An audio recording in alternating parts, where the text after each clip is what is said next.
20 లక్షల మంది వరకు నిరుద్యోగులు ఉద్యోగాల కోసం వెయిట్ చేస్తూ ఉన్నారు. వారందరికీ ఒక షాకింగ్ న్యూస్, మరలా ఒక విద్యా వాలంటీర్స్ని తీసుకొస్తున్నటువంటి వ్యవస్థ ఎవరికి కూడా మింగుడు పడలా. దీనికి సంబంధించినటువంటి కొన్ని ఫ్యాక్ట్స్ని మీ ముందుకు తీసుకొచ్చడానికి నేను ప్రయత్నిస్తూ ఉన్నాను. ప్రధానంగా జగన్మోహన్ రెడ్డి గారి ప్రభుత్వంలో పిల్లలు మంచి విద్యావంతులైతే వారికి నాణ్యతతో కూడినటువంటి ఒక మంచి విద్యను కనుక అందిస్తే సమాజంలో పేదరికం పోతుంది అని జగన్మోహన్ రెడ్డి గారు భావించారు. ఆ కారణంగానే సుమారుగా జీతాల ఖర్చు కాకుండానే సుమారుగా 73,417 కోట్ల రూపాయలు ఖర్చు పెట్టి విద్యా సంస్కరణలను తీసుకొని వచ్చి ఈరోజు ఆంధ్ర రాష్ట్రంలో ఉన్నటువంటి ప్రభుత్వ బడులను ప్రపంచ స్థాయిలో తీసుకెళ్ళినటువంటి ఘనత జగన్మోహన్ రెడ్డి గారిది.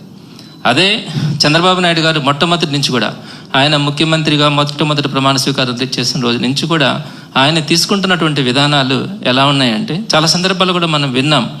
విద్య ప్రభుత్వ బాధ్యత కాదు, అది ప్రైవేటు భాగస్వామ్యంతోనే సాధ్యమవుతుంది అని చంద్రబాబు నాయుడు గారు చాలా సందర్భాల్లో కూడా మాట్లాడున్నారు. అదేవిధంగా ఈరోజు కూడా ఆయన అదే పద్ధతిని కొనసాగిస్తూ ఉన్నారు. సో దీనికి సంబంధించినటువంటి కొన్ని ముఖ్యమైన విషయాల్ని, కొన్ని వాస్తవాల్ని ప్రజలకు తెలియాల్సిన అవసరం కూడా ఉంది. ఎందుకంటే చంద్రబాబు గారు ఎంత పచ్చిగా ఉద్యోగస్తులను కానీ అన్ని వర్గాలని కూడా దగా చేస్తున్నారన్నది వాస్తవాలు ప్రజలు తెలుసుకోవాలి. సూపర్ 6 హామీలు అని చెప్పి ఈరోజు పేద ప్రజలందరినీ సుమారుగా 1.40 లక్షల కుటుంబాలు అన్నింటినీ కూడా రోడ్డును పడేసినటువంటి చరిత్ర. అదేవిధంగా వ్యాపారస్తులు కానీ, ఉద్యోగస్తులు కానీ, అలానే నిరుద్యోగులు కానీ వీరందరూ కూడా ఎంతో ఆశపడ్డారు. కొత్త ప్రభుత్వం వచ్చిన తర్వాత 20 లక్షల ఉద్యోగాలు తీసుకొని వస్తారని, అలానే నిరుద్యోగ భృతి తీసుకొని వస్తారని చాలామంది ఆశించారు. అయితే దీనికి సంబంధించి మొట్టమొదటిగా జూన్ 14వ తేదీన ఆయన మొట్టమొదటి సంతకం, సీఎంగా బాధ్యతలు చేపట్టిన వెంటనే మెగా డిఎస్సిపై చంద్రబాబు తొలి సంతకం 16,347 ప్రభుత్వ ఉద్యోగాలతో ఆయన మొట్టమొదటి సంతకం చేసినారని చాలా ఆర్భాటంగా ఇప్పటికి కూడా ప్రకటించుకుంటా ఉన్నారు. ఈ మొట్టమొదటి సంతకాన్ని దేనికైనా ఒక విలువ ఉండాలి.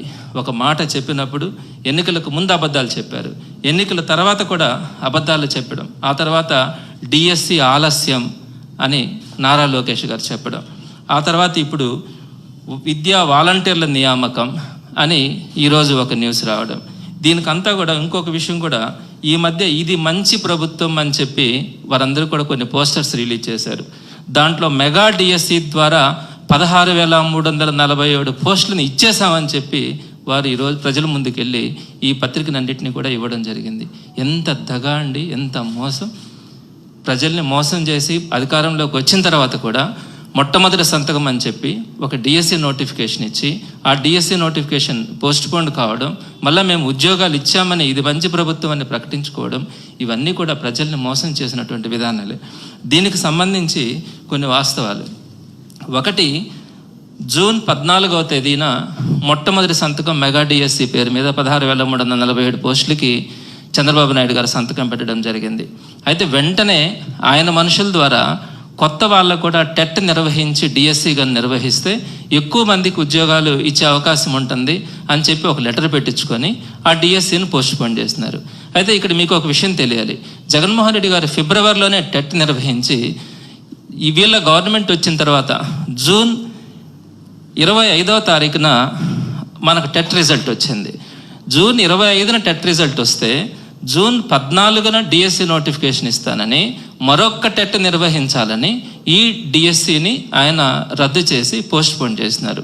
అది ఎంతవరకు సమంజసం? ఆ తర్వాత సరే మరలా టెట్ నిర్వహించడానికి మరలా ఫిబ్రవరిలో మరలా ఆయన అక్టోబర్ 4వ తేదీన ఒక నోటిఫికేషన్ ఇవ్వడం, దానికి సంబంధించి నవంబర్లో రిజల్ట్ వచ్చింది. నవంబర్ 4వ తేదీన, నవంబర్ 4న రిజల్ట్ వచ్చిన తర్వాత నవంబర్ 6న మరలా డిఎస్సి నోటిఫికేషన్ ఇస్తామని చెప్పారు.